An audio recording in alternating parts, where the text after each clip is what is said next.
আমার দিন যখন শেষ হয়ে যাবে, কার আগের দিন শেষ হবে, কার মরণ আগে হবে, কার পরে হবে, কেউ বলতে পারবে? আজকে যে জলসার বাড়িতে আছি আমরা যে ফিরে যাবো, কোনো গ্যারান্টি আছে বাবা? মুসলমান যদি এই কথাটা বুঝতো, তাহলে মুসলমান কোনোদিনও মুসলমানিত্ব হারাইতো না, মুসলমান নেশার ট্যাবলেটে থাকতো না, মুসলমান গাঞ্জা নেশায় থাকতো না, মুসলমান নেশার স্পিড বস্তু খাইতো না, মুসলমান মদ খাইতো না, মুসলমান সুদ খাইতো না, মুসলমান তাস খেলাইতো না। তোমাদের দীপুরপাড় এলাকায় তুফানগঞ্জ সাব ডিভিশনে নাই বাবা, আমাদের আসামে আছে বহুত মুসলমান এলাপুরে ড্রিঙ্ক করে বাবা।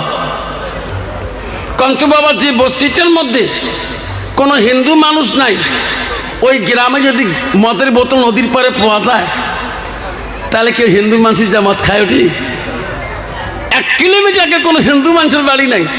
ওই গ্রামে নদীর পাড়ে পাড়ে দেখবেন রাস্তাঘাটে মদের বোতল পড়ে পড়ে পাখে, বললে কি মুসলমান খায় অন্য মানুষ খায়? মুসলমানে খায়।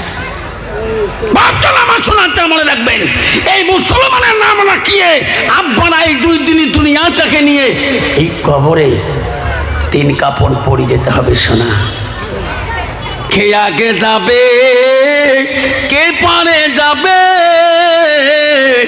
কেউ তো বলতে পারিবে না। এমন জায়গায় যাইবি রে সোনা, যে জায়গায় নাই বাতি, এমন জায়গায় যাইবি রে সোনা, যে জায়গায় নাই সাথী।